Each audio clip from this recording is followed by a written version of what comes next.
31 দফা এটা আমাদের প্রিয় নেতা জনাব তারেক রহমানের বিএনপি সরকার গঠন করলে কিভাবে দেশ পরিচালনা করা হবে এটার উপরে ভিত্তি করে 31 দফা করা হয়েছে। আর অঞ্চল ভেদে বিভিন্ন অঞ্চলের বিভিন্ন সমস্যা, সুতরাং যে অঞ্চলের যে সমস্যাটা ওইটার উপরে ভিত্তি করে কুমিল্লার সমস্যার উপরে ভিত্তি করে আমার স্বপ্ন বা আমার পরিকল্পনাটাও এখানে দেওয়া আছে।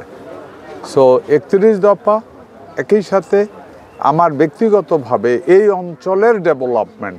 এখানে একটা জিনিস আমি বলে রাখি, মানুষ ডেভেলপমেন্ট বলতে কিন্তু রাস্তাঘাট পোল কালভার্ট বুঝায়। আমি কিন্তু ডেভেলপমেন্ট বলতে রাস্তাঘাট পোল কালভার্ট শুধু বুঝাই নাই, আমি সুন্দরভাবে চলতে পারবো, এটাও কিন্তু ডেভেলপমেন্ট। ঠিক আছে, আমি সকালবেলা ঘর থেকে বেরোলে সৎ পথে 2000 টাকা উপার্জন করার একটা এনভায়রনমেন্ট থাকবো, এটাও কিন্তু ডেভেলপমেন্ট।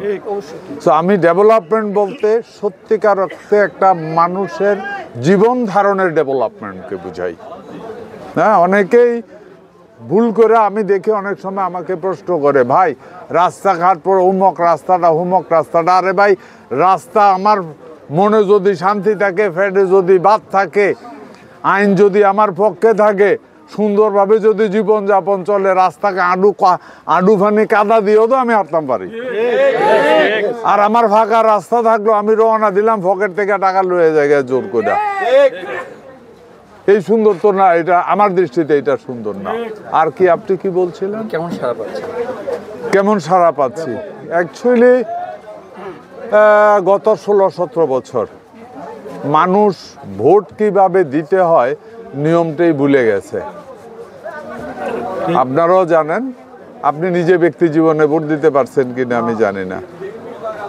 এদেশের 99% মানুষে ভোট দিতে পারে নাই। আমারে সেই আমলে সরকারি দলের এক লোক আমারে বলছিল, ভাই আমার ভোটটা তো আমি দিতে পারি নাই।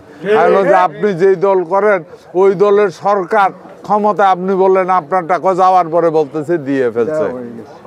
সুতরাং এই যে 17 বছর পরে এই মুহূর্তে মানুষ ভোট দিতে পারবে, এটা যে কল্পনা করতে পারছে, এই আনন্দই মানুষের মধ্যে প্রচুর। আর আমার ব্যাপারে যেটা আছে, আপনারা জানেন আমি বহু বছর কুমিল্লা মানুষের সাথে আছি। দুইটা নির্বাচনে আমি কনফার্ম পাস করা প্রার্থী, আমারে জোর করে আমি না, সারা বাংলাদেশের একই অবস্থা নিয়ে গেছে। এখন মানুষ অপেক্ষা আছে, একটা সুযোগ পাইছে, ভোট দেবে। আর সারা কেমন পাচ্ছি যদি বলি, আমার রাজনৈতিক জীবনে যত নির্বাচন করেছে, যে কয়টা নির্বাচন করেছে, এবারের নির্বাচনে আসার পরে মনে হয় যে সত্যি মানুষ, এটা গণতান্ত্রিক দেশ, ভোটটা মানুষের কাছে একটা আনন্দের ব্যাপার হয়ে গেল। ওই রকম সাড়া পাচ্ছি। একেবারে ব্যবসায়ী বলেন, খেটে খাওয়া মানুষ বলেন, সবাই একই অবস্থা। ধন্যবাদ। আরেকটা বিষয়, অন্যান্য প্রার্থীও আশ্বাস করতেছে যে অন্যান্য নির্বাচন করবে, জি, সেই বিষয়ে আসলে কি বলবেন? এই বাংলাদেশের টোটাল রাজনৈতিক দল কতগুলি? 54। হ্যাঁ, তো 54 জন তো এমনিতেই হয়,